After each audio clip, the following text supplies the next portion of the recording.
नमस्कार दोस्तों, आप सभी का इस चैनल पर हार्दिक स्वागत है। पिछली क्लास में हम लोग सिद्धों को देख रहे थे। इस क्लास में हम लोग गोरखनाथ को पढ़ेंगे।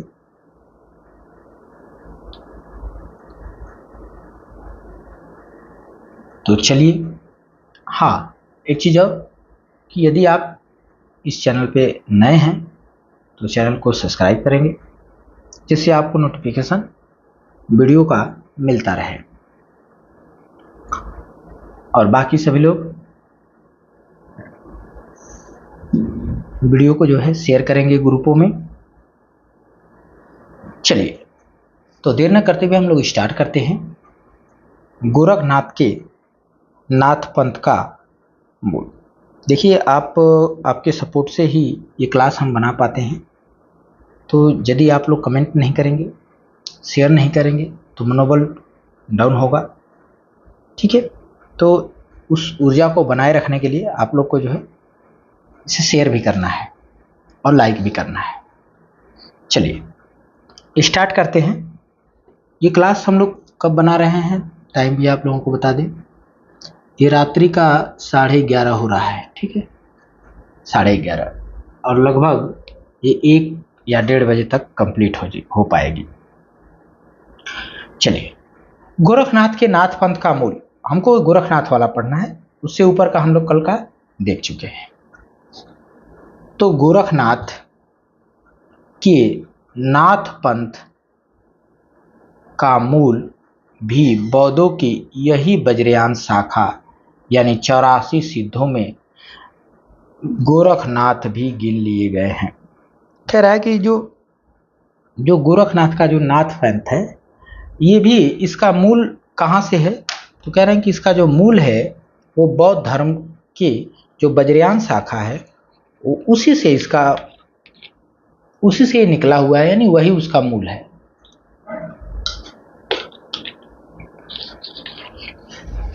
और कह रहे हैं कि 84 सिद्धों में जो है गोरखनाथ को भी काउंट कर लिया गया है।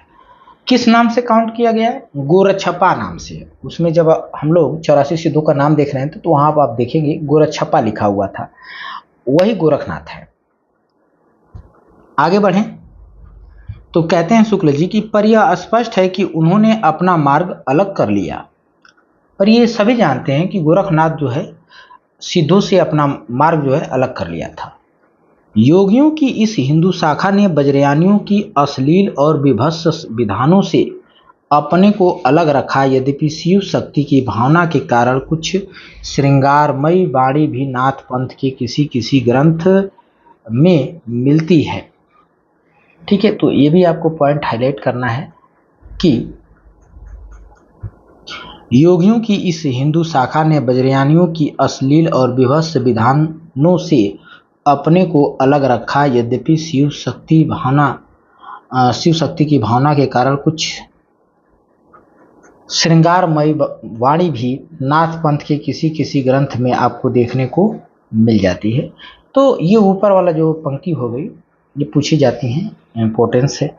चलिए, गोरखनाथ यानी गोरख ने पतंजलि के उच्च लक्ष्य ईश्वर प्राप्ति को लेकर हठ योग का प्रवर्तन किया।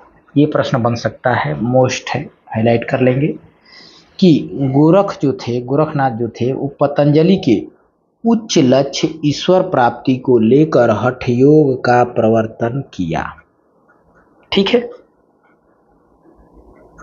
वज्रयानी सिद्धों का लीला क्षेत्र भारत का पूर्वी भाग था, तो गोरख ने अपने ग्रंथ का प्रचार प्रसार भारत देश के पश्चिमी भागों में, राजपूताने और पंजाब में किया। ये पॉइंट भी आपको ध्यान रखना है। यहाँ से भी प्रश्न बनते हैं कि जो वज्रयानी थे वो भारत के पूर्वी भाग में थे और गोरखनाथ जो नाथ पंथ वाले थे वो भारत के पश्चिमी भाग में, राजपूताने और पंजाब में थे। पंजाब में एक नमक के पहाड़ों के बीच में बालानाथ योगी का स्थान है जो बहुत दिनों तक प्रसिद्ध रहा। और जायसी की पद्मावत जो रचना है उसमें बालानाथ का टीला का जिक्र किया गया है। अब आगे बढ़ते हैं। गोरखनाथ के समय के ठीक यानी गोरखनाथ का जो समय है वो तो ठीक पता नहीं चलता। राहुल संकृत्यान जी ने बज्रयानी सिद्धों की परंपरा के बीच उनका जो स्थान रखा है उसके अनुसार उनका समय विक्रम की 10वीं शताब्दी आता है। अब ये प्रश्न बनेगा कि गोरखनाथ को 10वीं शताब्दी का किसने बताया? तो गोरखनाथ को 10वीं शताब्दी का जो है राहुल संकृत्यान ने बताया है। ठीक है, यहां से मैं हाईलाइट कर देता हूं 10वीं शताब्दी का। ठीक है, अब आगे शुक्ल जी कहते हैं कि उनका आधार बज्रयानी सिद्धों की एक पुस्तक रत्नाकर जोपम कथा है, जिसके अनुसार मीननाथ के पुत्र मसेंद्रनाथ कामरूप के मछुआरे थे और चरपटिया के शिष्य होकर सिद्ध हो गए थे। ठीक है, यानी मीननाथ के पुत्र मसेंद्रनाथ थे जो एक मछुआरे थे और चरपटिया के शिष्य चरपटिपा के शिष्य होकर वो सिद्ध बने थे। मसेंद्रनाथ यानी उस ग्रंथ में लिखा गया है। पर कह रहे हैं कि प्रसिद्धों की अपनी सूची में राहुल संकृत्यायन जी ने ही मसेंद्र को जालंधर का शिष्य लिखा है। लेकिन जब राहुल संकृत्यायन जो है सिद्धों की अपनी एक पुस्तक जो लिखे हैं उसमें उन्होंने मसेंद्रनाथ को जालेंद्र का या जालंधर का शिष्य बताते हैं। ये पॉइंट यही सही भी है। ठीक है, तो राहुल संकृत्यायन जी ने मसेंद्रनाथ को जालंधर का शिष्य लिखा है। ये पॉइंट आपको ध्यान रखना है। जो परंपरा से प्रसिद्ध चला आता है, गोरखनाथ के गुरु मसेंद्रनाथ थे। ये भी हाईलाइट कर लीजिए, गोरखनाथ के गुरु कौन थे? गोरखनाथ के गुरु मसेंद्रनाथ थे। यह तो प्रसिद्ध ही है। शुक्ल जी कहते हैं यह तो प्रसिद्ध ही है। संकृत्यायन जी मीननाथ को पालवंशी राजा देवपाल के समय में अर्थात 900 ईस्वी के आसपास मानते हैं। यानी मीननाथ को राहुल संकृत्यायन 900 ईस्वी संवत 900 के आसपास मानते हैं। यह समय उन्होंने किस आधार पर स्थिर किया ये तो पता नहीं है। यदि सिद्धों की उक्त पुस्तक में मिनपा के राजा देवपाल के समय में होने का उल्लेख होता है तो उसकी ओर विशेष रूप से ध्यान आकर्षित करते हैं। 84 सिद्धों के नामों में हेरफेर होना बहुत संभव है। हो सकता है कि गोरछपा और चौरंगीपा के नाम पीछे से जोड़े गए हों और मिनपा से मसेंद्र का नाम साम्य के अतिरिक्त कोई संबंध न हो। फिर कह रहे हैं कि ब्रह्मानंद ने दोनों को बिल्कुल अलग माना है। एक विद्वान है ब्रह्मानंद, उन्होंने जो है दोनों को अलग माना है। सरस्वती भवन स्टडीज में ये प्रूफ मिल सकता है। फिर कह रहे हैं संदेह यह देखकर और भी होता है कि सिद्धों की नामावली में और सब सिद्धों की जाति और देश का उल्लेख है। कहना है कि जो सिद्धों की नामावली है उसमें देखा जाए तो सभी सिद्धों के जाति का वर्णन है और उनके देश काल वो कहाँ के थे इसका भी वर्णन है। पर गोरछपा और चौरंगीपा का विवरण नहीं मिलता। इसका मतलब कि ये उस समय नहीं थे, इसका मतलब कि ये बाद में इनका नाम उसमें जोड़ा गया है। ठीक है, 84 सिद्धों में इनको बाद में जोड़ा गया है, ऐसा शुक्ल जी का मानना है। अतः गोरखनाथ का समय निश्चित रूप से विक्रम की 10वीं शताब्दी मानते नहीं बनता। शुक्ल जी कहते हैं कि इसी वजह से गोरखनाथ का समय निश्चित रूप से विक्रम की 10वीं शताब्दी मानते नहीं बनता, मुझे स्वीकार नहीं है, वो कह रहे हैं। अब आगे चलें। महाराष्ट्र के संत ज्ञानदेव ने जो अलाउद्दीन के समय में थे अपने को गोरखनाथ की शिष्य परंपरा में कहा है। उन्होंने परंपरा को इस क्रम में बताया है। ये भी पॉइंट याद रखिए। ज्ञानदेव जो महाराष्ट्र के संत ज्ञानदेव थे उनका नाम यहाँ ज्ञानेश्वर दिया गया है। वो कहते हैं कि सबसे पहले आदिनाथ थे और आदिनाथ का जो शिष्य हुए मसेंद्रनाथ और उनके जो शिष्य हुए गोरखनाथ, और उनके जो शिष्य हुए गैनीनाथ, और उनके जो शिष्य हुए निवृत्तिनाथ, और उनके शिष्य थे उनका शिष्य मैथाल यानी ज्ञानदेव। ठीक है, ज्ञानदेव, यहाँ पर ज्ञानेश्वर लिखा है यानी ज्ञानदेव ही है वो। ज्ञानदेव कहाँ के थे? महाराष्ट्र के थे। ठीक है, महाराष्ट्र के।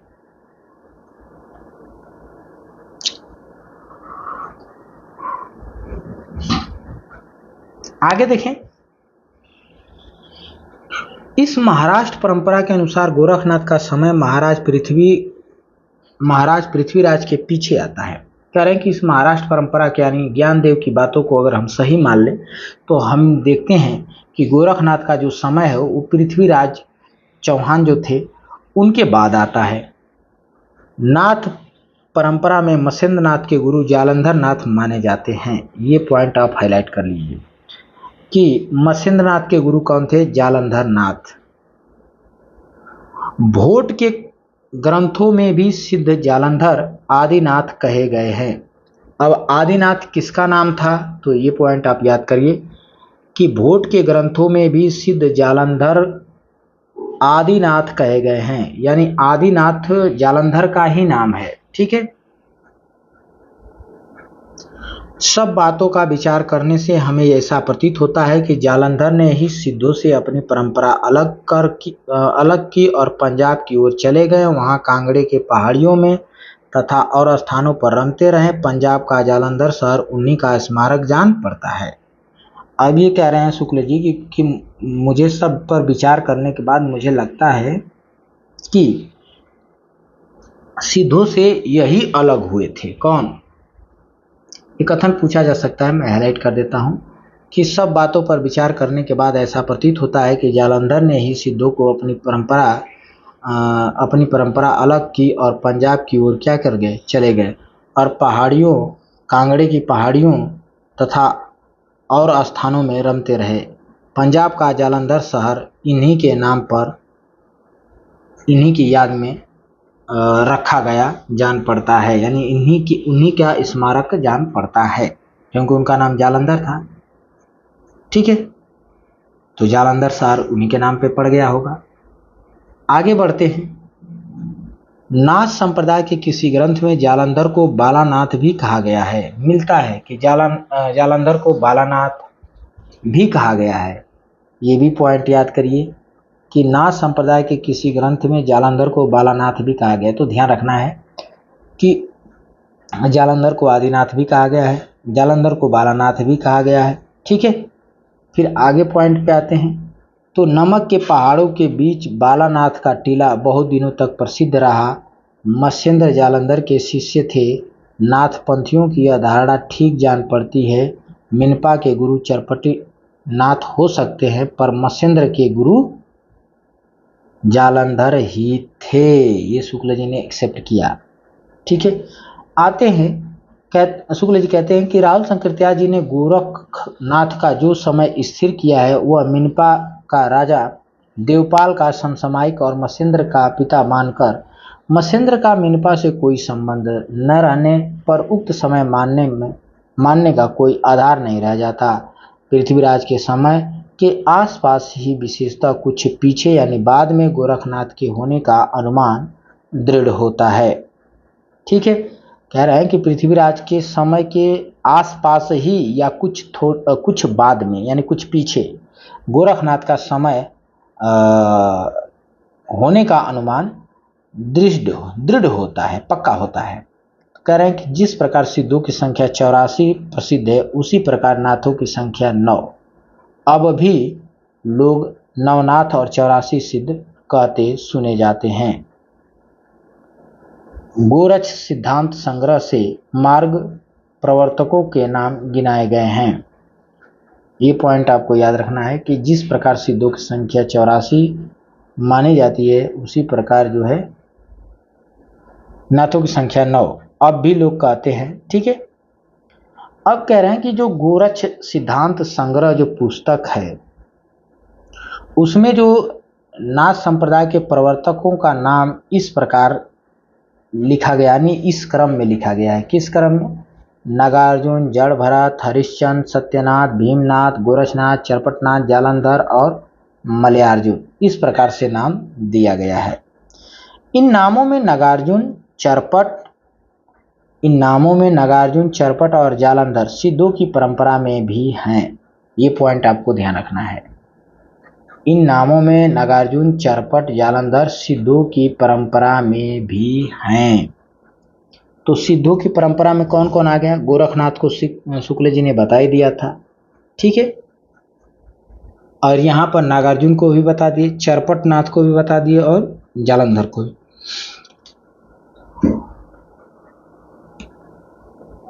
अब कह रहे हैं कि जो नागार्जुन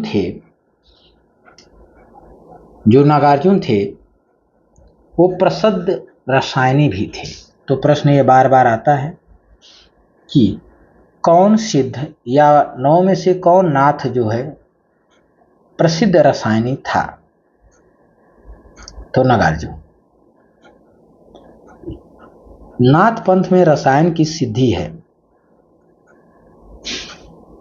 नाथ पंथ सिद्धों की परंपरा से ही छट कर निकला है, इसमें कोई संदेह नहीं है। ये कथन शुक्ल जी का है कि नाथ पंथ सिद्धों की परंपरा से ही छट करके निकला है, इसमें कोई संदेह नहीं है।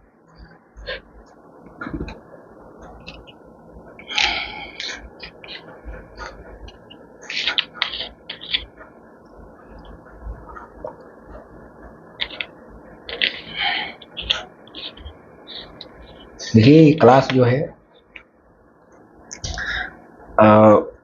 10 बजे वाली जो क्लास है लाइव क्लास, उसके ठीक बाद ये क्लास बनाई जा रही है।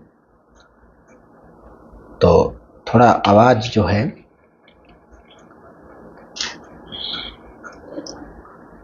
चलिए कोई बात नहीं।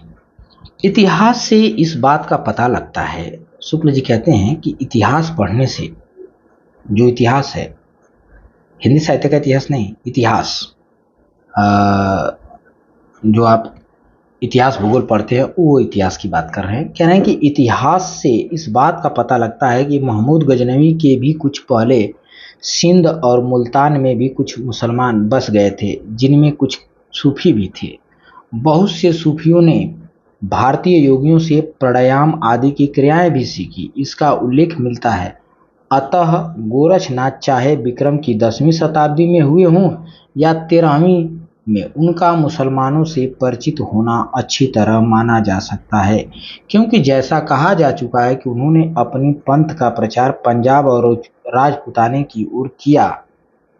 ठीक है, अब आगे देखें। कह रहे हैं कि इतिहास और जनश्रुति से इस बात का पता चलता है कि सूफी फकीरों और पीरों के द्वारा इस्लाम को जनप्रिय बनाने का उद्योग भारत में बहुत दिनों तक चलता रहा।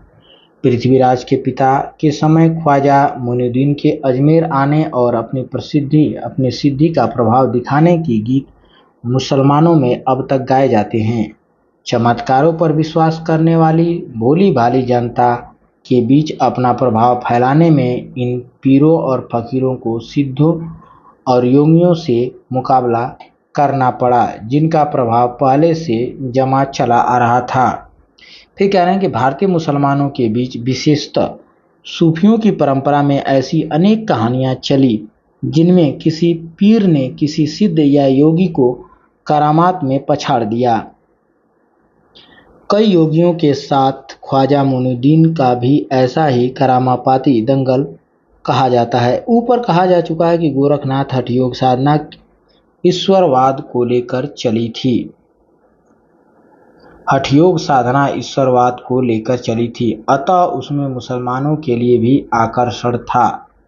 ईश्वर से मिलाने वाले योग हिंदुओं और मुसलमानों दोनों के लिए एक सामान्य साधना के रूप में आगे रखा जा सकता है। यह बात गोरखनाथ को दिखाई पड़ी थी। ये पॉइंट थोड़ा सा आप हाईलाइट कर लेंगे कि गोरखनाथ की हठ योग साधना ईश्वरवाद को लेकर के चली थी, अतः उसमें मुसलमानों के लिए भी आकर्षण था। ठीक है, ये पॉइंट आपको हाईलाइट कर लेना। आगे बढ़ें। यह बात गोरखनाथ को दिखाई पड़ी थी, उसमें मुसलमानों को अप्रिय मूर्ति पूजा और बहुदेवोपासना यानी बहुत सारे देवताओं की पूजा की आवश्यकता न थी। अतः उन्होंने दोनों के विद्वेष भाव को दूर करके साधना का एक सामान्य मार्ग निकालने की संभावना समझी थी और वे उसका संस्कार अपने शिष्य परंपरा में छोड़ गए। नाथ संप्रदाय के सिद्धांतों ग्रंथों में ईश्वरोपासना की बाह्य विधानों के प्रति अपेक्षा प्रकट की गई है। घट के भीतर ही ईश्वर को प्राप्त करने पर जोर दिया गया है। वेद शास्त्र का अध्ययन व्यर्थ ठहराकर विद्वानों के प्रति अश्रद्धा प्रकट की गई है। तीर्थाटन आदि निष्फल कहे गए हैं। ये भी कहे गए हैं कि तीर्थाटन यानी तीर्थ वगैरह जो आप करते हैं वो असफल है, निष्फल है, इसका कोई फायदा नहीं है। अब ये जो संस्कृत में दिया गया है उसी चीज को लिखा गया है कि योग शास्त्रम पठन्नित्व किमन्वय शाश्व विस्तारय न वेदो वेद इत्याहुर्वेदा वेदो निगदते। तो यहाँ से कोई मतलब नहीं, यहाँ से कोई प्रश्न आपसे नहीं बनने वाला है, ठीक है, यहाँ से कोई मतलब नहीं है। आ जाइए, यहाँ भी लिखा गया है कि परमात्मा विद्यते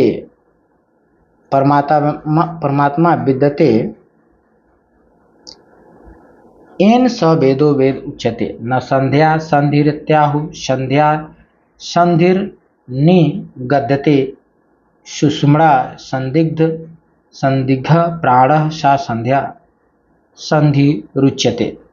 कह रहे अंत साधना के वर्णन में हृदय दर्पण कहा गया है जिसमें आत्मा के स्वरूप का प्रतिबिंब पड़ता है। तो यहाँ से भी पंक्ति आपसे नहीं पूछी जाएगी, आज तक पूछी नहीं गई, ठीक है, जहाँ से पूछी जाएगी हम हाईलाइट करेंगे। फिर ये तीसरा वाला भी आ गया कि हृदय दर्पण यस्य मनस्तत विलोक्यते दृश्यते प्रतिबिंबेन आत्मरूपम सुनिश्चितम। ये भी पंक्ति आपसे कोई पूछी नहीं जाएगी। फिर कह रहे हैं परमात्मा की अनिर्वचनीयता इस ढंग से बताई गई है। शिव न जनामि कथम वदामि शिवम च जनामि कथम वदामि। अब यहाँ से प्रश्न बनेगा, इसके संबंध में लुइपा भी कह गए, यानी लुइपा की ये पंक्ति है। ये पंक्ति किसकी है? लुइपा की, कि भाव न होई अभाव न होई ऐसे संभोग को पति आई। भाव और अभाव, भाव और अभाव वाली जो पंक्ति है ये लुइपा की है। नाद और बिंदु संज्ञाएं वज्रयान सिद्धों में बराबर चलती रही। गोरख सिद्धांत में इनकी व्याख्या इस प्रकार की गई। नाथांशो नादो नाद्यांश प्राण शक्त्यंशो बिंदु बिंदुरांश शरीरम। ये भी पंक्ति आपसे कोई पूछने वाला नहीं है, अगर पूछेगा तो गोरख सिद्धांत बता देंगे। नाद और बिंदु योग से, अब यहां आ जाते हैं,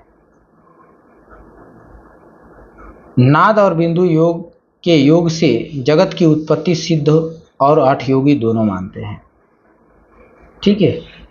सिद्ध और हठ योगी यानी नाथ पंथ दोनों लोग मानते हैं कि नाद और बिंदु के योग से ही इस संसार की उत्पत्ति हुई है। फिर कह रहे हैं तीर्थाटन के संबंध में जो भाव सिद्धों का था वही हठ योगियों का भी है। तीर्थाटन मतलब जो तीर्थस्थल है, जो आप तीर्थस्थल करने जाते हैं तो उनके संबंध में जो भाव सिद्धों का था वही भाव जो है नाथों का भी था।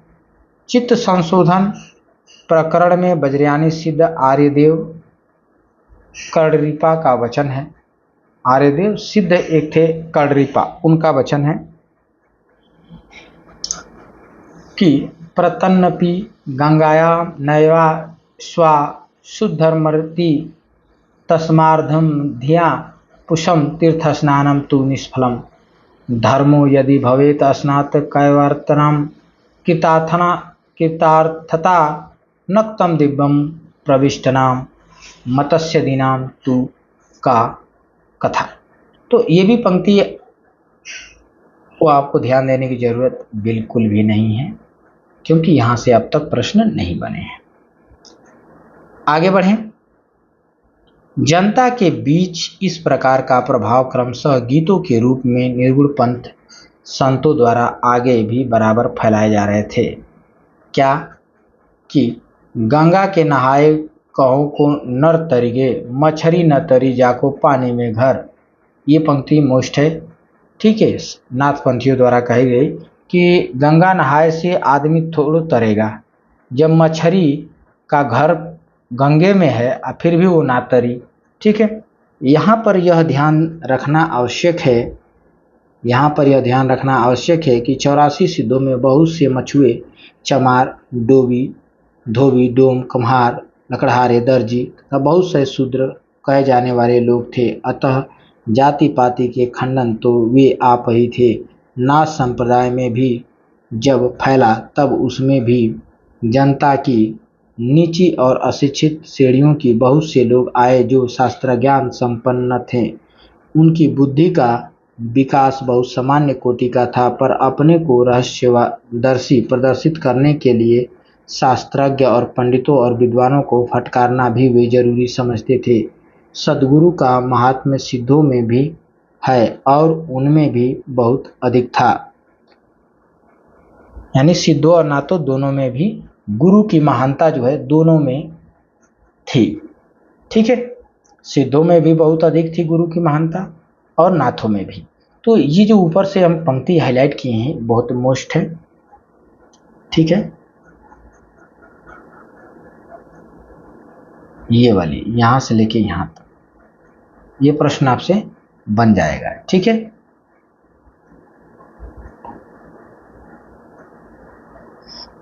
आगे बढ़ते हैं। यहां लिखा गया है कि नाथ पंथ के जोगी कान की लौ में बड़े बड़े छेद करके स्फटिक के भारी कुंडल पहनते थे। जो नाथ थे वे भारी कान में जो कुंडल होता है भारी भारी, वो कुंडल जो है पहनते थे। इससे कनफटे कहलाते थे और उसकी वजह से कान जो है उनका खिंचा करके फैल जाता था, ज़्यादा कटा हुआ दिखाई देता था, तो इसीलिए उनको कनफटे भी कहा जाता था। ठीक है, जैसा पहले कहा जा चुका है इस पंथ का प्रचार, शुक्ल जी कहते हैं कि जैसे पहले कहा जा चुका है कि इस पंथ का प्रचार राजपूताने तथा पंजाब की ओर से उनकी ओर ही अधिक रहा। अतः जब मत के प्रचार के लिए इस पंथ में भाषा के भी ग्रंथ लिखे गए तब उधर की ही प्रचलित भाषा का व्यवहार किया गया। उन्होंने मुसलमानों को भी अपनी वाणी सुनानी रहती थी, जिनकी बोली अधिकतर दिल्ली के आसपास की खड़ी बोली थी। इससे उसका मेल भी उनकी वाणियों में अधिकतर रहता था। इस प्रकार नाथ पंथ के इन जोगियों ने परंपरा साहित्य की भाषा का काव्य भाषा से इसका ढांचा नागर अपभ्रंश या ब्रज का था अलग एक सदुकड़ी भाषा का सहारा लिया जिसका ढांचा कुछ खड़ी बोली लिए राजस्थानी था। इन्होंने जिस भाषा का यूज किया वो सदुकड़ी टाइप था। ठीक है, जिसमें राजस्थानी और कुछ खड़ी बोली का मिश्रण रूप दिखाई देता था। फिर कह रहे हैं कि देश भाषा की इन पुस्तकों में पूजा तीर्थाटन आदि के साथ हज नमाज आदि का भी उल्लेख पाया जाता है और इस प्रकार की एक पुस्तक का नाम है काफिर बोध।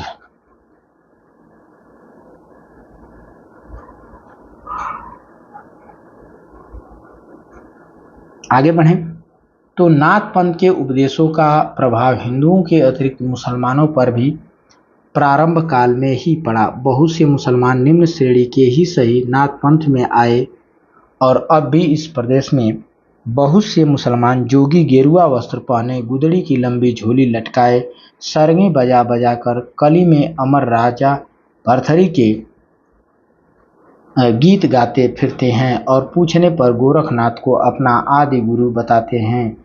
ये राजा गोपीचंद के भी गीत गाते हैं जो बंगाल के चटगांव के राजा थे और जिनकी माता मैनावती कहीं गोरख की शिष्या और कहीं जालंधर की शिष्या बताई जाती है या फिर कही जाती है।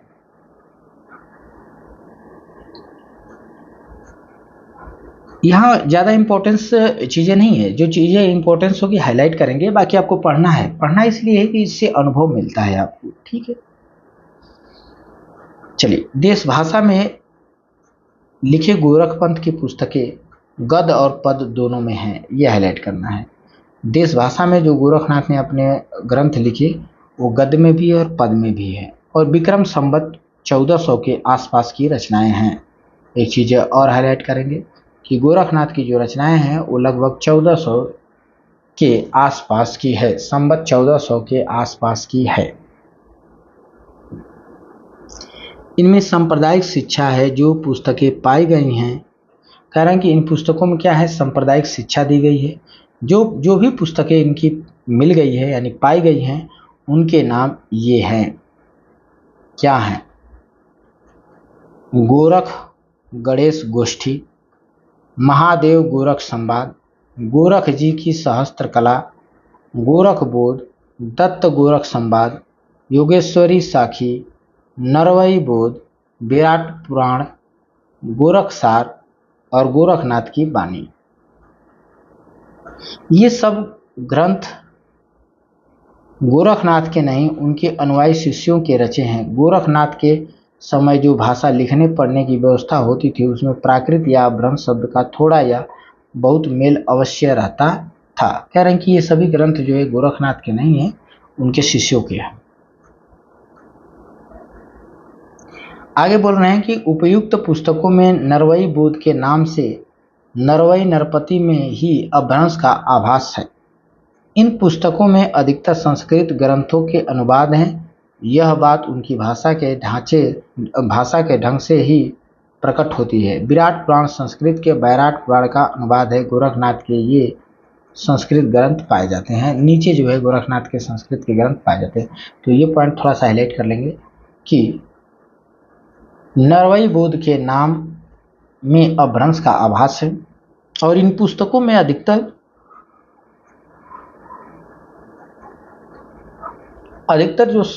संस्कृत ग्रंथों के अनुवाद हैं, और यह बात उनकी भाषा के ढंग से ही प्रकट हो जाती है। विराट पुराण जो संस्कृत का अनुवाद किया गया है उसका नाम वैराट पुराण था, उसी का अनुवाद है। अब कौन कौन से ग्रंथ जो है गोरखनाथ के बताए गए हैं उसको देख लेते हैं। एक तो सिद्धांत पद्धति है, दूसरा है विवेक मार्तंड, और तीसरा है शक्ति संगम तंत्र, चौथा है निरंजन पुराण, पांचवा है वैराट पुराण। ठीक है, इस प्रकार से इनके ग्रंथ मिलते हैं। कह रहे हैं कि हिंदी भाषा में लिखी पुस्तकें अधिकतर इन्हीं के अनुवाद या सार हैं। हाँ, साखी और वाणी में शायद कुछ रचना गोरख की हो। पद का एक नमूना देखिए। कह रहे हैं कि जो साखी है और वाणी है वो शायद गोरख की हो। कुछ नमूना यहाँ पर लिखा गया है कि पंक्ति को हाईलाइट कर लेंगे। स्वामी तुम्हें गुरु गोसाई, अमय जो शिव शब्द एक बुझिबा, निरारंभे चेला कोण विधि रहे, सतगुरु होई सब पूछिया कहे। आगे बढ़ते हैं।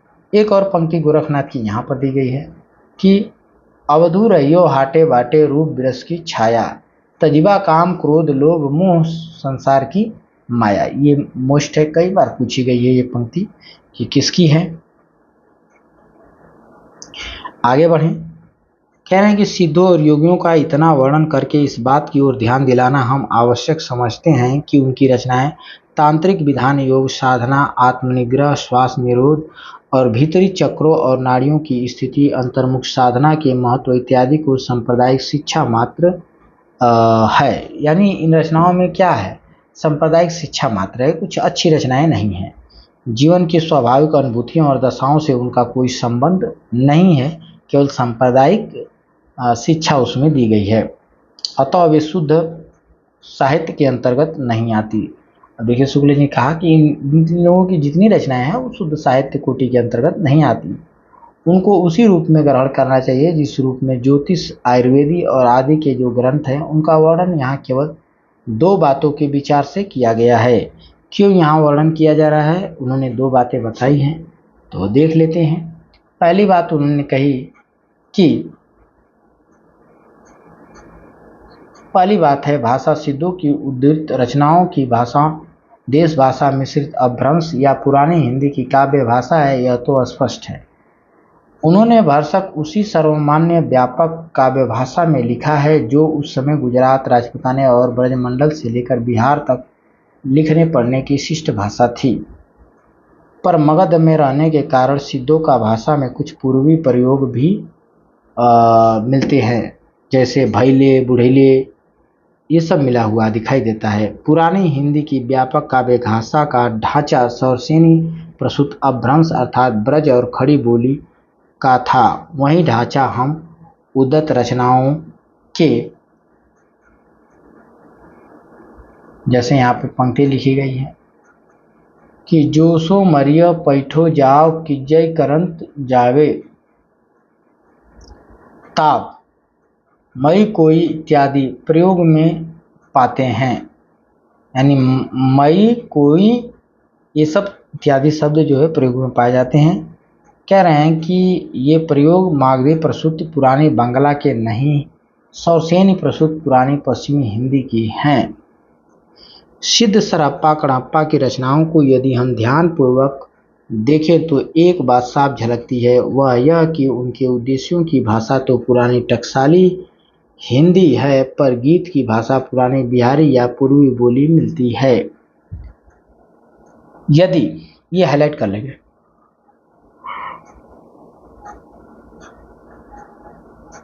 कि शुक्ल जी ने कहा कि सिद्धों और कड़प्पा की रचनाओं को यदि हम ध्यानपूर्वक देखें तो उनके से एक बात झलकती है, वह यह है कि उनके उपदेश की जो भाषा है पुरानी टकसाली हिंदी है, पर जो गीत की भाषा है वो पुरानी बिहारी पूर्वी बोली है। यही भेद आगे चलकर कबीर की साखी और रामायणी की भाषा में पाते हैं। यही भेद हम आगे चलकर कबीर की दो रचनाएं साखी और रामायणी में पाए जाते हैं। आगे कह रहे हैं कि साखी की भाषा तो खड़ी बोली राजस्थानी मिश्रित सामान्य भाषा सधुकड़ी है, पर रामायणी के पदों की भाषा में काव्य की ब्रज भाषा और कहीं कहीं पूर्वी बोली भी है। ये पॉइंट आपको ध्यान रखना है, हमने हाईलाइट कर दी कि साखी में जो है सधुकड़ी का प्रयोग किया गया है, लेकिन जो रामायणी है, रामायणी में जो है ब्रज भाषा दिखाई देता है और पूर्वी बोली, ठीक है, कहीं कहीं पूर्वी बोली भी उसमें मिलता है। सिद्धों में सरह सबसे पुराने, अर्थात शुक्ल जी ने कहा कि सिद्धों में सबसे पुराने सरह अर्थात विक्रम संवत 690 के हैं, अतः हिंदी काव्य भाषा के पुराने रूप का पता हमें विक्रम की 7वीं शताब्दी के अंतिम चरण में लगता है। ठीक है, चलिए आगे बढ़ते हैं।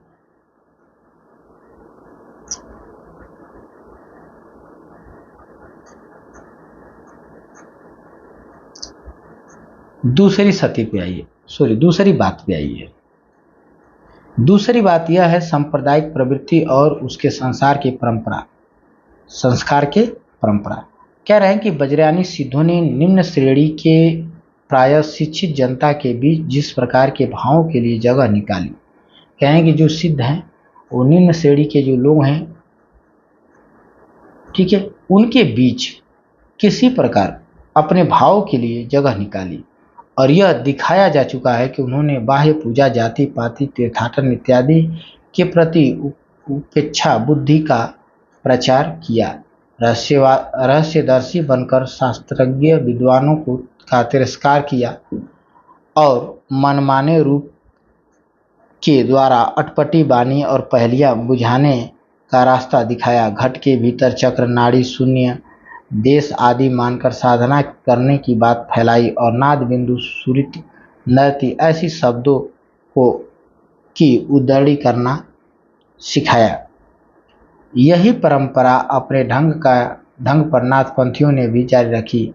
आगे चलकर भक्ति काल में निर्गुण संत संप्रदाय किसी प्रकार के वेदांत और ज्ञानवाद, सूफियों में प्रेमवाद तथा वैष्णव के अहिंसावाद और प्रगतिवाद का प्रगतिवाद को मिलाकर सिद्धों और योगियों द्वारा बनाए गए इस रास्ते पर चला पड़ा।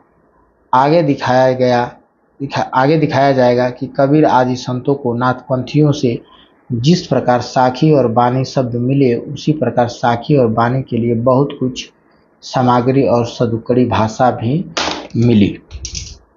ठीक है, सदुक्कड़ी भाषा भी मिली।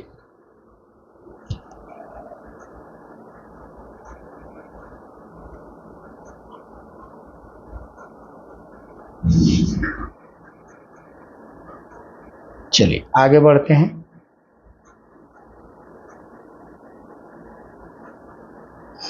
अब शुक्ल जी कह रहे हैं कि यही दो बातें दिखाने के लिए इस इतिहास में सिद्धों और योगियों का विवरण दिया गया है। उनकी रचनाओं का जीवन के स्वाभाविक सारियों, अनुभूतियों और दशाओं से कोई संबंध नहीं है, इसलिए ज़्यादा उनकी रचनाओं की ओर नहीं जाएंगे।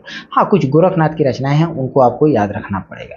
फिर कह रहे हैं कि वे सांप्रदायिक शिक्षा मात्र है। इनकी रचनाएं जो हैं सांप्रदायिक शिक्षा मात्र है। उनकी जो रचनाएं हैं वो जीवन के स्वाभाविक सारणियों, अनुभूतियों और दशाओं से कोई संबंध ही नहीं रखती, अतः शुद्ध साहित्य की कोटि में नहीं आ सकती। उन रचनाओं की परंपरा को हम काव्य या साहित्य की कोई धारा नहीं कह सकते। अतः धर्म संबंधी रचनाओं की चर्चा छोड़ अब हम सामान्य साहित्य की जो कुछ सामग्री मिलती है उसका उल्लेख अपने संग्रहकर्ताओं और रचयिताओं के क्रम से करते हुए चलेंगे। हैं? अब इनकी बातें कर लिए। अब आ गए हेमचंद, जो थोड़ी बहुत साहित्यिक रचनाएं हैं उनके ऊपर। तो एक कवि हुए हेमचंद।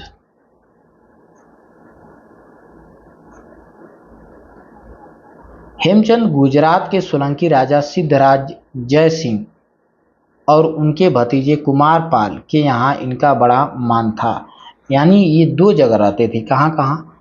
एक तो गुजरात के सोलंकी राजा सिद्धराज जय सिंह और उनके भतीजे कुमार पाल के यहाँ दोनों जगह रहते थे। ठीक है, जब सिद्धराज राजा थे तो उनके साथ, और जब ये हुए तो इनके साथ भी रहने लगे।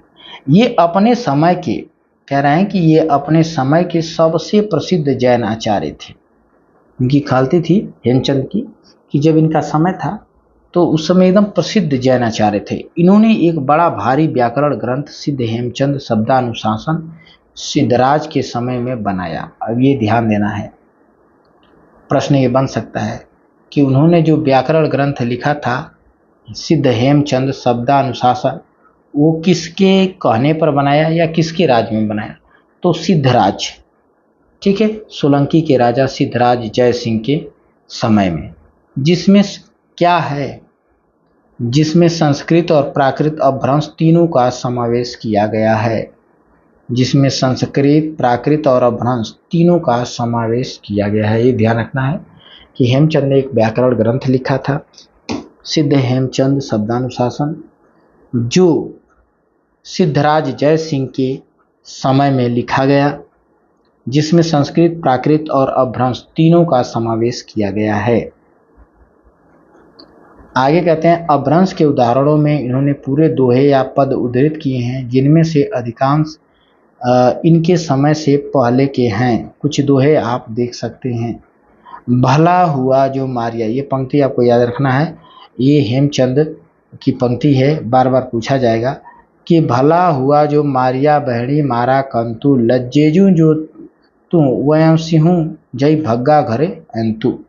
कह रहा है कि भला हुआ जो मेरा पति या प्रेमी जो है वो मारा गया, युद्ध में मारा गया। यदि वो भाग आता, युद्ध से भाग आता, तो मैं सखियों में या अपनी बराबरी वालों में मैं शर्मिंदगी होती, ठीक है, लज्जित होती।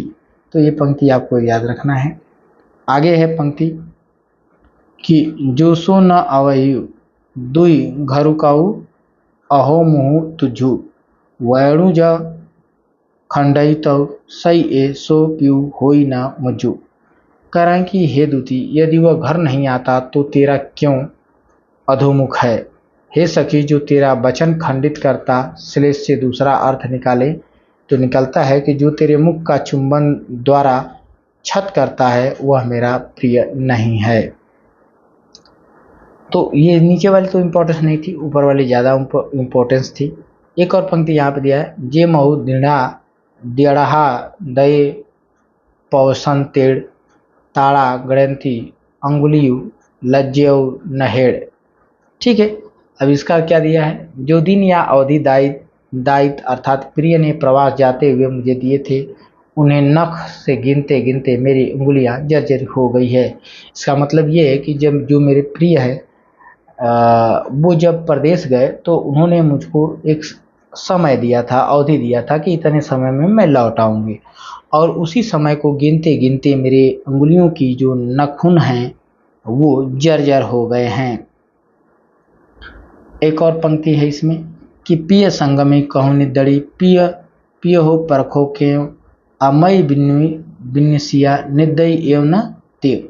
कह रहे हैं कि प्रिय के संग में भी नींद नहीं आती और प्रिय के परोक्ष यानी प्रिय के न रहने में भी नींद क्यों आवे।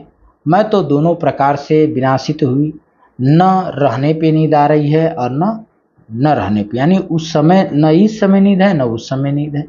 तो इस प्रकार की ये पंक्ति है। और देख लेते हैं, तो ये सब हेमचंद की पंक्तियां हैं, ये भी मोस्ट है जो ये ऊपर वाली अभी पढ़े हम। आगे देखें, कह रहे हैं शुक्ल जी कि अपने व्याकरण के उदाहरणों के लिए हेमचंद ने भट्टी के समान एक द्व्याश्रय काव्य की भी रचना की जिसके अंतर्गत कुमारपाल चरित नामक एक प्राकृत काव्य भी है। इस काव्य में भी अपभ्रंश के पद्य रखे गए हैं। तो ध्यान रखना, एक द्व्याश्रय काव्य की रचना की है जिसके अंतर कुमारपाल चरित नामक एक प्राकृत काव्य भी आता है। ठीक है, तो द्व्याश्रय काव्य की रचना किसने की, तो हेमचंद ने किया। ठीक है, द्व्याश्रय काव्य के अंतर्गत या ये किस में आता है, किस में जो है द्व्याश्रय काव्य दिखाई देता है, किस रचना में हेमचंद के, तो कह सकते हैं कुमारपाल चरित। ठीक है, आगे बढ़ें। अब हेमचंद की हो गई, अब आता है सोम प्रभु सूरी पर। ये एक कवि हैं, जैन कवि सोम प्रभु सूरी। ये भी एक जैन पंडित थे।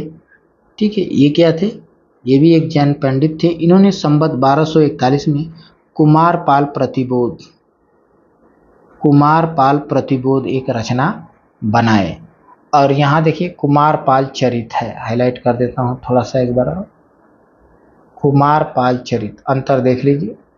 ठीक है, अंतर देख लीजिए। सोम प्रभु सूरी जो रचना लिखे हैं वो भी कुमारपाल, ये भी कुमारपाल के दरबार में रहते थे, हेमचंद भी रहते थे। तो ये कुमारपाल प्रतिबोध नामक एक रचना लिखे और वो जो है कुमारपाल चरित के नाम से लिखी।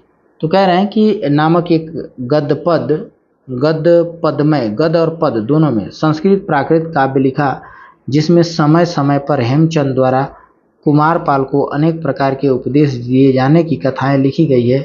यह ग्रंथ अधिकांश प्राकृत में ही है, बीच बीच में संस्कृत के श्लोक और अपभ्रंश के दोहे दिखाई देते हैं, यानी मूल रूप से देखा जाए तो प्राकृत में ही लिखे गए हैं।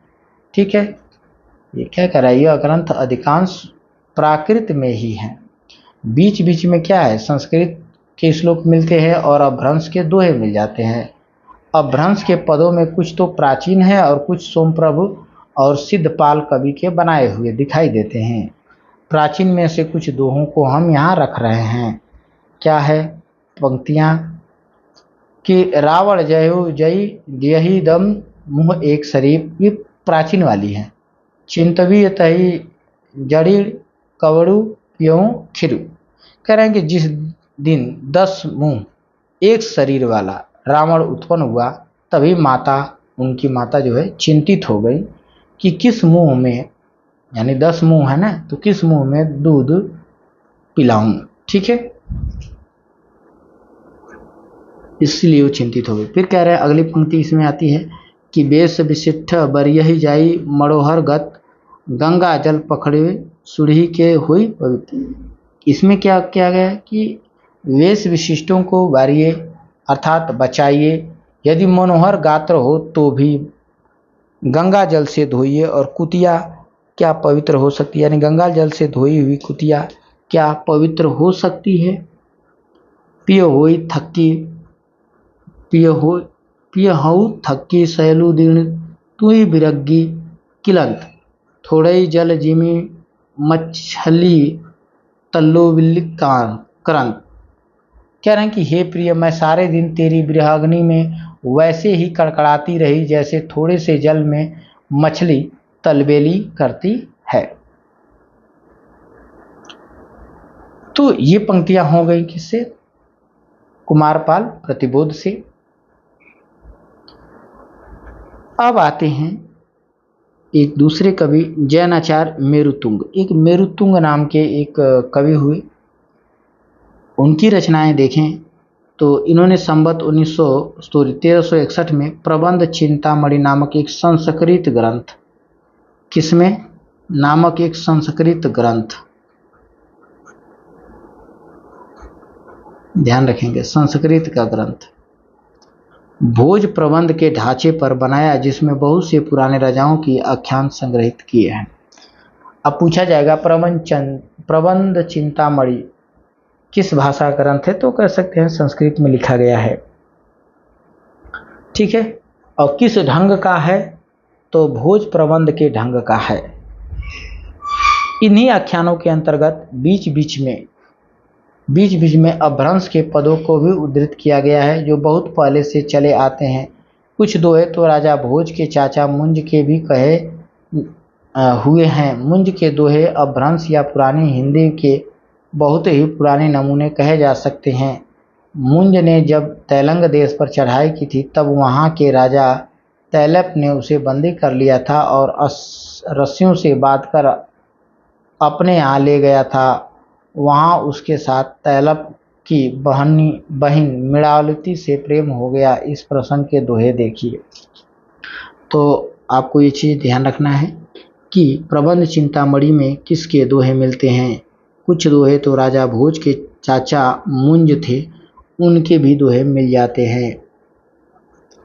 अब क्या दो पंक्तियां क्या हैं उनको देखें तो झाली टूटी की न मुई किम न होई छरपुंज आहिंद डोरी बंधे जिम मकड़ती मुंज।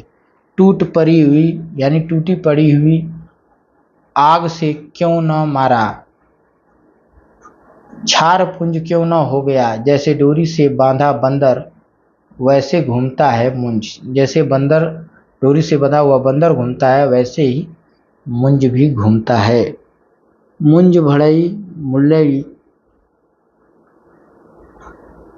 जुब्बड़ गयूं न झुरी जय शक्कर समखंड थी तो इस मीठी चूरी। ये पंक्ति इतना इम्पोर्टेंस नहीं है।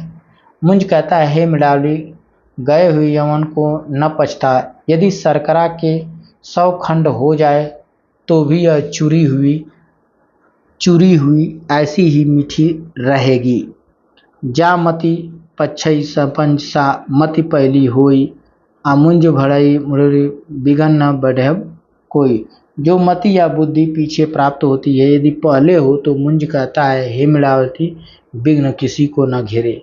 वाह बिछोड़वी जिह तुही हऊ तेऊ का दोष आहियठी जय निसरही जाड़व मुंज सरोज। तो यहाँ देखिए आपको व्याख्या नहीं पूछी जाएगी ना अर्थ। ये जो है प्राकृत के कुछ पद हैं और कुछ पद जो है अपभ्रंश से मिक्स है, ठीक है। और इनका अर्थ निकालना, क्योंकि ये हिंदी में रहता तब आप अर्थ निकालेंगे, ठीक है। कहते हैं कि बाह छुड़ाकर, उसका व्याख्या करते हैं कि बाह छुड़ाकर तू जाता है वैसे ही मैं भी जाती हूँ, क्या हर्ज है। हृदय स्थिति अर्थात हृदय से यदि निकले तो मैं जानूं कि मुंज रूठा है। ए जम्मू नघ्यू ग्यू भड़सिरी खग्गू न भग्गू तिखा तुरिया न मड़िया गोरी गली न लग्गू। यानी यह जन्म व्यर्थ गया, न सुगटों के सिर का खड़ग टूटा, न तेज घोड़े सजाए, न गोरी या सुंदरी के गले लगा, इसलिए ये जो मेरा जीवन है ये बेकार चला गया।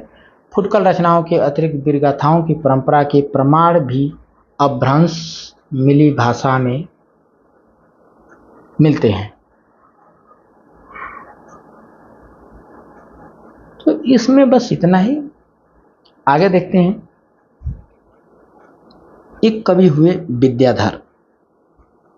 इनका देखिए, इस नाम से इस नाम के एक कवि ने कन्नौज के किसी राठौर सम्राट शायद जयचंद के प्रताप और पराक्रम का वर्णन किसी ग्रंथ में किया था। ग्रंथ का पता तो नहीं चल पाया, पर कुछ पद प्राकृत पिंगल सूत्र में मिलते हैं। ठीक है, कुछ ग्रंथ और कुछ पद जो है पिंगल सूत्र में मिलते हैं। क्या है ये देख लीजिए। भव भज्जी भंग भंगु कलिंगी तेलंग रण मुति चले मरहट्ठा दिट्ठा लग्गी अकट्ठा सुरट्ठा भव पाव पले चंपारण कंपा पब्बो झंपा उत्थी उत्थी जीव हरे काशी सार राणा क्यों पाड़ा बिजहर बिजाहर भड़ मंतिवरे। कह रहे हैं यदि विद्याधर को समसामयिक कवि माना जाए तो उसका समय विक्रम की 13वीं शताब्दी में समझा जा सकता है। 13वीं शताब्दी, विद्याधर का समय कब माना गया? 13वीं शताब्दी। ठीक है, तो सारंगधर की बात करें, कह रहे हैं कि इनका आयुर्वेद का एक ग्रंथ तो प्रसिद्ध ही है। ये अच्छे कवि और सूत्रकार भी थे। इन्होंने सारंगधर पद्धति के नाम से एक सुभाषित ग्रंथ संग्रह भी बनाया है और अपना परिचय भी दिया है। तो ये पॉइंट आपको ध्यान रखना है कि इन्होंने सारंगधर पद्धति के नाम से एक जो है सुभाषित संग्रह भी बनाया है और उसमें अपना परिचय भी दिया है। रणथंभौर के प्रसिद्ध वीर महाराज हमीर देव के प्रधान सभासदों में राघव देव थे। उनके भोपाल दामोदर और देवदास ये 3 पुत्र हुए। दामोदर के तीन पुत्र हुए, सारंगधर और लक्ष्मीधर और कृष्ण। हमीर देव संवत 1357 में अलाउद्दीन की चढ़ाई में मारे गए थे।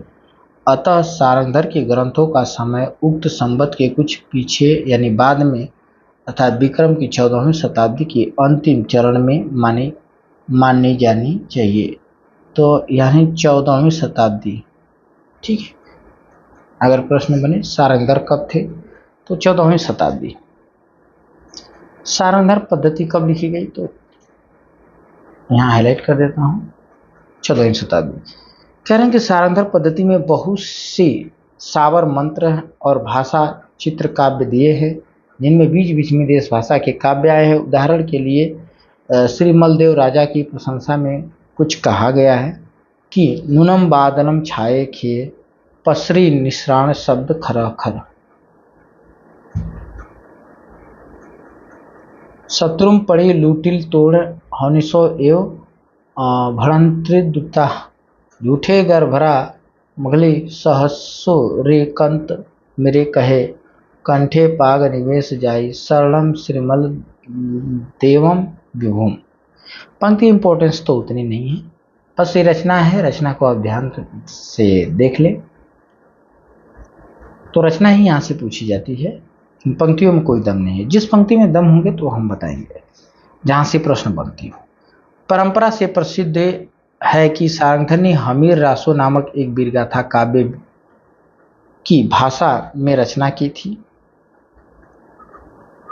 यह काव्य आजकल नहीं मिलता। इसके अनुकरण पर बहुत पीछे बहुत बाद में लिखा हुआ एक ग्रंथ हमीर रासो नाम का मिलता है। प्राकृत पंगल सूत्र उलटते पुलटते मुझे हमीर की चढ़ाई वाला वीरता आदि के पद छंदों उदाहरण में मिले। मुझे पूरा निश्चय है कि ये पद असली हमीर रासो के ही हैं। अब देखिए कुछ चीज़ें आपको ध्यान रखना है। ये प्रश्न पूछा जा सकता है कि हमीर रासो का पता कैसे लगता है। ठीक है, तो कहते हैं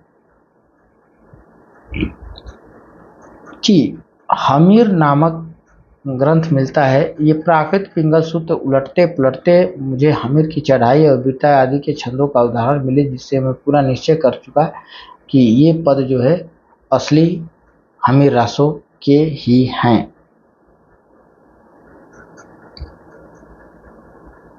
ठीक है, ये हाईलाइट कर लेंगे। अतः ऐसे कुछ पद आगे दिए जाते हैं। हाँ, ये पंक्ति इम्पोर्टेंस से पूछी गई है। ढोला मारिया दिल्ली मोह मुच्छई मेच्छ शरीर। ठीक है, ये पहली पंक्ति इम्पोर्टेंस। इसके बाद पूष उज्ज्वल मंतिवर चलिए वीर हमीर, ये पंक्ति है। चलिए वीर हमीर पौभर मेड़ी कंपई, देखिए ये पंक्ति इम्पोर्टेंस है। इसके बाद दिगमर अंधार धूली सरह अछही, दिगम अड़ अंधार आर खुरसाड़ुल्ला। तो ऊपर की दो पंक्तियां बहुत इंपॉर्टेंट है। ये अर्थ देती हैं कि दिल्ली में ढोला बजाया गया, यानी ढोलक बजाया गया, ढोल बजाया गया, मलेच्छों के शरीर मूर्छित हुए और आगे मंत्रिवर जज्जल को करके वीर हमीर चले। चरणों के भार से पृथ्वी कांपती है, दिशाओं के मार्ग और आकाश में अंधेरा हो गया। जल सूर्य के रथ को आच्छादित करता है और ओल में खुरासानी ले आए, विपक्षियों को दलमल कर दबाया, दिल्ली में ढोल बजाया। अब देखिए एक और पंक्ति है, ये भी बहुत इंपॉर्टेंस है कि पिंधऊ दीन सन्न बह्यो ऊपरी पखई दई, बंधु समिद रण धसेउ सही हमीर बड़लई अड्डू। ये पंक्ति पूछी नहीं जाएगी, अभी तक पूछी नहीं गई है। पत्थर पत्थर ठेली पिल्ली पब्ब अप फालऊ हमीर कज्जव जज्जड़ भड़ई कोहाड़म महमई जलऊ सुमिलित सुलितान शीश करवाल दई तजी कलेवर दिए चलू इत्यादि। ये पंक्ति मोस्ट नहीं है, यहाँ से प्रश्न नहीं बना है। इसका मतलब ये है कि दीर्घ अस्ना पहने वाहनों के ऊपर पत्थरें डाली और बंधु बांधवों से विदा लेकर रण में धसा, हमीर शाही का वचन लेकर तारों को नव पथ में फिराऊं, तलवार शत्रु के सिर पर जड़, पाखर से पाखर ठेल पेल कर पर्वतों को हिला डालूं। जज्जल कहता है कि हमीर के कार्यों के लिए मैं क्रोध से जल रहा हूँ, सुल्तान के सिर पर खड़ग देकर शरीर छोड़कर मैं स्वर्ग को जाऊं। ठीक है, फिर आगे पंक्ति है, पौभर दरमोरु धरड़ी तरड़ी रह धुल्ली झंपियो। अगर ये ऊपर वाली याद रखेंगे, पूछी नहीं गई है। कमठ पीठ उतरफिन मेरु मंदर शीश कंपी, कोई कोहे चलिए हमीर वीर वीर गौजूह संजुते केव कट्ठ हाँ कंद मुच्छी में चिवके पुत्ते। इसका अर्थ दे रहा है कि चरणों के भार से पृथ्वी दलमल दलमल करने लगती है और शरीर का रथ धूल से ढक गया, और सूर्य का रथ जो है धूल से ढक गया और कामट की पीठ तड़फड़ा उठी, मेरु मंदिर की चींटियां कांपती हुई गजयुद्ध के साथ वीर हमीर क्रुद्ध होकर चले, मलेच्छों के पुत्र हाकष्ट करके रो उठे और मूर्छित हो गए। अपभ्रंश की रचनाओं की परंपरा यहीं समाप्त होती है। शुक्ल जी कहते हैं कि बस इतना ही रचनाएं हैं अपभ्रंश में, और इनकी रचनाएं अब यहीं पे समाप्त होती है। यद्यपि 50-60 वर्ष पीछे विद्यापति 1460 के वर्तमान थे, उन्होंने बीच बीच में देश भाषा के भी कुछ पद रखकर अपभ्रंश में 2 छोटी छोटी पुस्तकें लिखी हैं। उस समय तक अपभ्रंश का स्थान देश भाषा ले चुकी थी। प्रसिद्ध भाषा तत्वविद सर जॉर्ज ग्रियर्सन जब विद्यापति के पदों का संग्रह कर रहे थे, उस समय उन्हें पता लगा कि कीर्तिलता और कीर्तिपताका नाम की प्रशस्ति संबंधी 2 पुस्तकें भी उनकी लिखी हुई हैं। तो ये प्रश्न बन जाएगा कि कीर्तिलता और कीर्तिपताका भी क्या है, अपभ्रंश में ही दिखाई देती हैं। ठीक है, लेकिन इसमें थोड़ा बोलचाल की भी भाषा का प्रयोग किया गया है, पर उस समय इनमें से किसी का पता न चला। थोड़ी देर हुए महामहोपाध्याय हरप्रसाद शास्त्री नेपाल गए थे, वहाँ राजकीय पुस्तकालयों में कीर्तिलता की एक प्रति मिली जिसकी नकल उन्होंने ली। ये हाईलाइट कर लेंगे। ठीक है, यानी कीर्तिलता ग्रंथ का पता कहाँ से और किसने लगाया, तो महामहोपाध्याय हरप्रसाद शास्त्री नेपाल गए थे और वहाँ के पुस्तकालयों से जो है कीर्तिलता की नकल ले आए, यानी वहाँ पर कीर्तिलता मिली है। चलिए, अब खत्म हो गया, तो हमको लग रहा है ये लास्ट पेज है।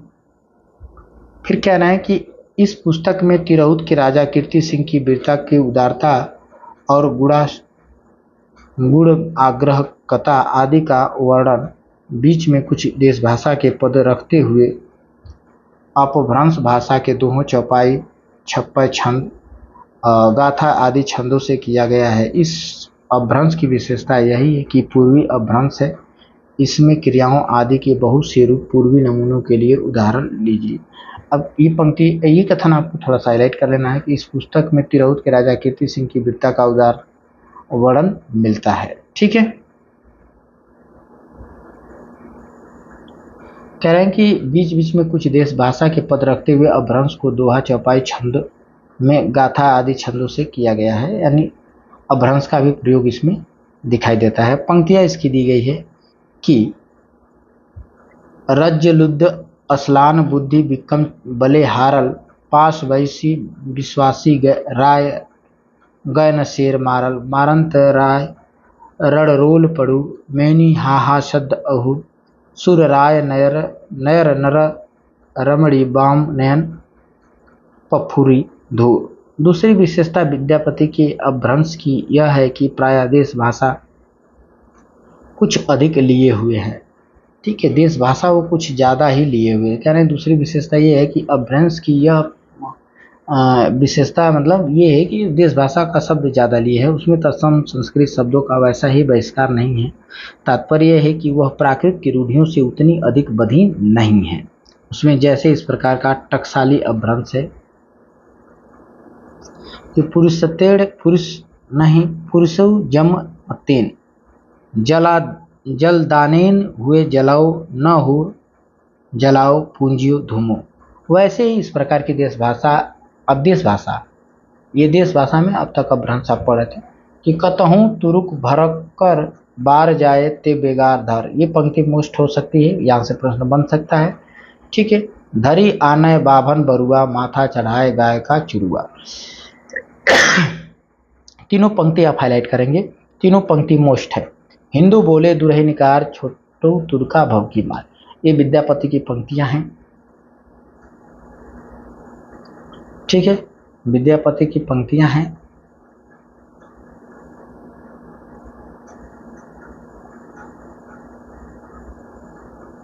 विद्यापति की पंक्तियां हैं, पूछी जाएंगी। ठीक है, कह रहे हैं कि अपभ्रंश की कविताओं के बीच, अपभ्रंश की कविताओं के जो नए पुराने नमूने अब दिए जा चुके हैं, उसमें इस बात का ठीक अनुमान हो सकता है कि काव्य भाषा प्राकृत की रूढ़ियों से कितनी बधी हुई चलती रही। बोलचाल तक की तत्सम संस्कृत शब्दों का पूरा बहिष्कार उसमें पाया जाता है। उपकार, नगर, विद्या, वचन ऐसे ही प्रचलित शब्द औवर, नौवर, बिज्जा, भड़ बनकर ही रखे जाते थे। जासू, तासू ऐसे रूप बोलचाल से उठ जाने पर भी पोथियों में बराबर चलते रहे। विशेषण विशेष्य के बीच विभक्तियां और समानाधिकरण अपभ्रंश काल में कृदंत विशेषणों से बहुत कुछ उठ चुका था, पर प्राकृत के परंपरा के अनुसार अपभ्रंश की कविताओं में कृदंत विशेषण में मिलता है, जैसे जुब्बड़ गयु न झुरी, गए को यवन को न झूर, गए यवन को न पछता। जब ऐसे उदाहरणों के साथ हम ऐसा उदाहरण भी पाते हैं जिनमें विभक्तियों का ऐसा समानाधिकरण नहीं है, तब यह निश्चय हो जाता है कि उसका सन्निवेश पुरानी परंपरा का पालन मात्र है। इस परंपरा पालन का निश्चय शब्दों की परीक्षा से अच्छी तरह हो जाता है जब हम अपभ्रंश के शब्दों में मिठ, मीठी दोनों रूपों का प्रयोग होते पाते हैं। तब उस काल में मीठी शब्द के प्रचलित होने में क्या संदेह हो सकता है? नहीं भाई, जब प्रयोग नहीं हो रहा है, मतलब प्रचलन में नहीं होगा तो लिखेगा कैसे? ध्यान देने पर यह बात भी लक्षित होगी कि ज्यों-ज्यों काव्य भाषा देश भाषा की ओर अधिक प्रवृत्त होती गई, त्यों-त्यों तत्सम संस्कृत रखने में संकोच भी बढ़ता गया और सारंगधर के पदों और कीर्तिलता में इसका प्रमाण मिलता है। यहाँ पे हमारा जो है प्रकरण 2 खत्म होता है। अब हम आ गए वीरगाथा काल, जिसकी वजह से इसका नाम पड़ा है, वहाँ आ गए हैं वीरगाथा काल में। इसका समय तो 10 से 50 से 1375। अब वीरगाथा काल यानी आदि काल में हम प्रकरण 3 देखेंगे, प्रकरण 3, और इसके अंतर्गत हम देसी भाषा या देश भाषा काव्य को देखेंगे। ठीक है, देश भाषा काव्य। तो चलिए इसे हम अगले वीडियो में देखेंगे। इस वीडियो में इतना ही। आप सभी को इस वीडियो के अंत तक बने रहने के लिए बहुत बहुत धन्यवाद। यदि वीडियो आपको पसंद आए तो कमेंट करिएगा। यदि कुछ चीज़ें आपको समझ में न आया हो या जो भी आपको समस्याएं हैं तो उसे भी कमेंट कर दीजिएगा। उसे हम अगले वीडियो में उसका समाधान कर लेंगे, ठीक है।